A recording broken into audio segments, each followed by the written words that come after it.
Good evening. I'm Patricia Vallone with a CTV News update. Our area is still in the cleanup mode following Tuesday's storms. Downed trees and tangles of wire still litter some streets in Prince George's. For many residents, they are still waiting for help. Byron Scott has our story. It's been 3 days since the storm and still many customers are without power. The lights flashed about 2 or 3 times. TJ Akawowo was in his Glendale Crossings townhouse on Tuesday night when the storms hit and the power went out. I've been fortunate, to have a friend who gave me a generator, that is helping with my refrigerator. But I'm sure the rest of my neighbors are not that fortunate. And while he understands that stuff happens, he says he doesn't understand what took Pepco so long to show up. The fact that the crew is just getting here now is something that has been surprising to me. Well, the trees are swaying 5 feet left to right. Only lasted about 4 minutes. Ron Greenwald also lives in the area. I spent, like I said, $1,500, 3 nights in the hotel, including tonight, buy a generator, and constantly running up to the corner gas station to fill it. As of 1 o'clock, BG was reporting 1,900 plus customers in Prince George's without power. Pepco was reporting 522. What's going through your mind right about now? Well, I'm out here with my wife, getting fresh air. I got 3 kids, ages 5, 4, and 2. So for now, we've been just couch hopping, going from house to house. Luckily, we've been blessed to have family members out to help us out right now. What are you hearing? A lot of frustration. I mean, we're frustrated because there really hasn't been any resources afforded to our community. Jeff Brown is the vice president of the Glendale Crossings HOA. What about times like this where all of us are being affected collectively and come out and, like I said, at least off of water? I mean, it's 90 degrees outside in these houses day and night. What really bothers him, he says, is that not one elected leader or candidate has stopped by to see how residents are doing. It's hot. The Red Cross hasn't been here to offer water. You've got people of all ages. Some people have health conditions, so they're, suffering within the heat. So it's really unfortunate. Byron Scott, CTV News. This week's storm and destruction might have made one neighborhood stronger than ever. This Bowie community right off of Route 197 was one of the hardest hit neighborhoods in the county. But residents are not letting the storm wash away their humanity. They're lending helping hands, from sharing food to cleaning up neighboring yards. Resident Terry McGrath says they have to take care of one another. We got the girls out and made sure that our meat was all going to go bad anyway, so we cooked for everyone around. So we took care of that, and now it's just helping our neighbor here. That big tree came through his roof, so we're helping them make sure they're taken care of. We're all Army veterans, so gotta take care of each other. So the plan is to finish up the neighbors' houses now, and then the boys and I, we're just going to start moving down the street and see who else we can help. Officials say community cleanups are expected to last until the end of the week.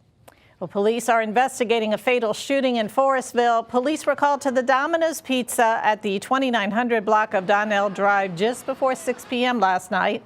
Officers found a man outside suffering from gunshot wounds. The victim was taken to a hospital where he later died. Police say they don't believe this was a random attack. Anyone with information on the shooting is asked to contact police. Well, the COVID death toll in Maryland is approaching 15,000. 10 deaths have occurred over the last 24 hours. The state health department says the total is now 14,609. Officials report nearly 1,800 new infections since yesterday. 556 people are currently hospitalized with COVID. Well, 4 days and counting until primary election day, July 19th.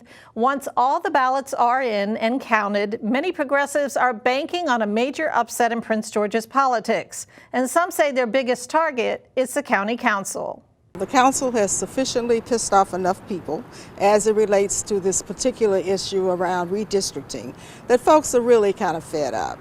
Progressive activists such as Philippa Johnston have been working hard to change what they see as a pro-development majority on the Prince George's Council.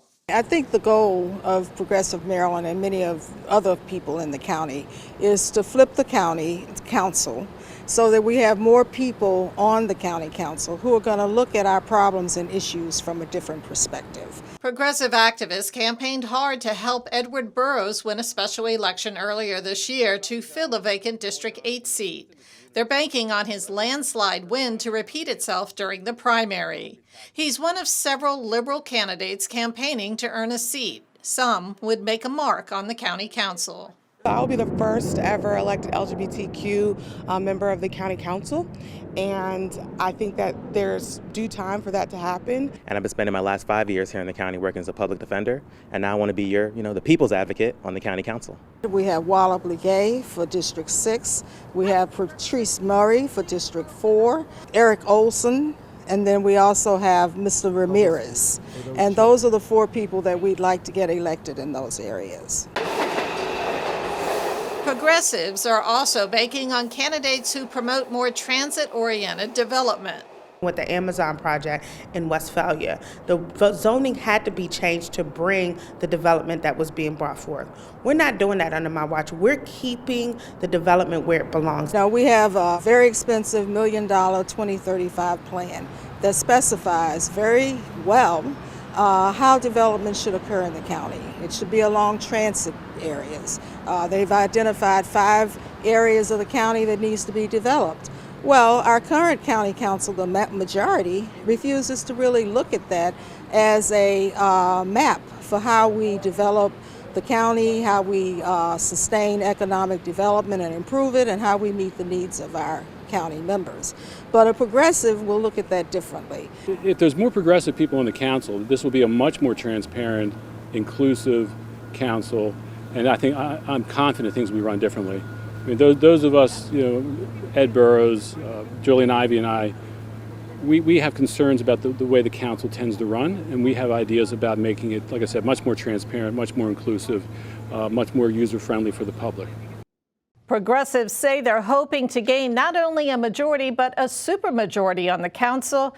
Even if the progressives win big in the primary, residents would have to wait until after the general election in November to see the balance of power shift toward a more liberal majority. And you are watching CTV News. I'm Patricia Vallone. Coming up, reporter Katira Jones takes us inside the Hillwood Museum. A free 3-minute online chat can give us the personalized tips we need. Visit aceyourretirement.org. Welcome back. Well, tomorrow marks the day when the new 3-digit suicide helpline goes into effect. The new, easier to remember 988 replaces the old 10-digit 800 number. CTV toured the Hyattsville Services Center earlier this week. The national 988 number is for anyone experiencing suicidal thoughts, substance abuse, or other mental health issues. With the 988 Lifeline, we are poised for a much faster transition across our country's crisis system. July 16th is the start of a transition, not the end. And there's still a lot of work that needs to be done to strengthen and transform crisis care across the country. We are thankful for our many partners at the state, local, and national level who are working to achieve the vision we have for transformed crisis care across the country. Well, she left her career in Hollywood, got married, and became a real-life princess. Now a selection of Grace Kelly's wardrobe is on display at an exhibit in the district. CTV's Katira Jones is there with more. For the first time in America, the wardrobe of Grace Kelly, also known as the Princess Grace of Monaco, is on display here in a building at the Hillwood Estate Museum and Gardens. Now, the exhibit, which is right behind me, will display the personal collection of the famous princess. You don't seem to be pushed for time now. Or did you just come over to add interesting items to your diary? That's Oscar-winning actress Grace Kelly in the film To Catch a Thief alongside Cary Grant. The film star left Hollywood after marrying Prince Rainier of Monaco back in 1956. Today, visitors can get a glimpse into her exquisite wardrobe of Christian Dior dresses in the new exhibit called Grace of Monaco, Princess in Dior. Here we have created a special display with special design for this exhibition and a selection that focuses on this specific relationship that Princess Grace built with the House of Dior and especially with the artistic director Marc Bohan. Kelly worked closely with Marc Bohan, Dior's artistic director, crafting outfits that she can wear at various public engagements. Walk around the exhibit and you will see the outfits she wore to many functions.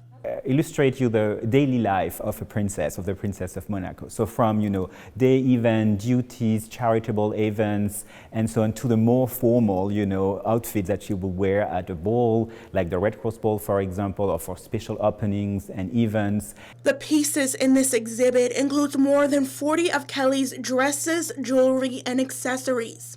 The curators had to get the outfits, which date back to the 60s, 70s, and 80s, shipped from the Palace of Monaco. And it took several weeks to have this whole process of dressing the mannequin achieved. So we had a team of about 5 people working every day for several weeks to, as I said, custom made each mannequin so that they will match each of the dresses. These dresses have been from different time in the princess' life. So her body has changed. Some dresses we know she wore when she was pregnant. So of course they were adapted to her body at this time. So we knew her size. So we actually had mannequins which were of her size, but then each had been adapted to be exactly at the fitting for the dress. One of the pieces that is on display is this purple halter dress from the late 60s. As you can see here, Kelly wore it on the cover of Elle magazine. Well, there are many pieces I love, but definitely I love the pieces that relate to some of the photos, sketches, or video excerpts we are showing in the exhibition, because it's really nice to see these wonderful dresses or outfits, but they are also, you can completely see their magic when they are worn. And so having a photo of her wearing them, or a drawing, or a movie excerpt that shows, how they were worn and how they move. Museum officials say this exhibit will be open until January 8th of 2023.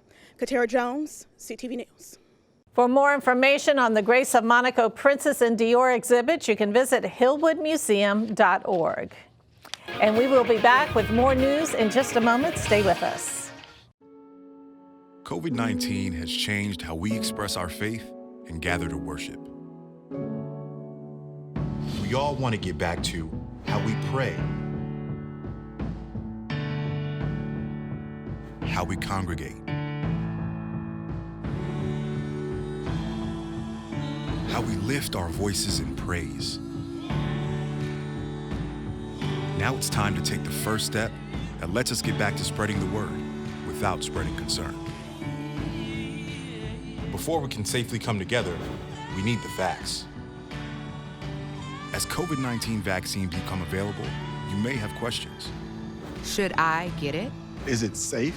Should I wait? It's okay to have questions. Now get the facts. Learn more at getvaccineanswers.org so you can make an informed decision when vaccines are available to you. Thanks for staying with us. And now, Laurencia Moten brings you the latest in sports around the area. Thanks, Patty. The Mystics were in action yesterday and lost to the Phoenix Mercury 80-75. Elena Deladon led the way for the Mystics, finishing with 19 points and 12 rebounds, but that was not enough to stop Skylar Diggins, who dropped 24 points and had 9 rebounds. There are 10 regular season games left, and the Mystics play again on Sunday at 3 p.m. at home against the Minnesota Lynx. In their third Summer League game, the Washington Wizards were blown out by the Pelicans 106-88. It was another frustrating game for lottery pick Johnny Davis, as he played 22 minutes, shot 47% from the field, and finished with only 8 points. The Wizards have a chance to redeem themselves tonight against the Indiana Pacers. The Nationals lost a tight one last night to the Braves at home 5-4. All-star snub Josh Bell launched a home run into the second deck yesterday, moving his batting average up to 300. The Nats have 3 more games to go until the All-Star break starts on Monday. Now on the pitch, it's a great week to be a DC United fan because former player Wayne Rooney is now the head coach. The former Manchester United legend has come back to the nation's capital, but this time in a different role. United is currently in last place in the Eastern Conference, but fans are hoping Rooney can change that. They'll be in action tomorrow in Minnesota. Back to you, Patty. That wraps up our CTV News Update. I'm Patricia Vallone. Have a great weekend.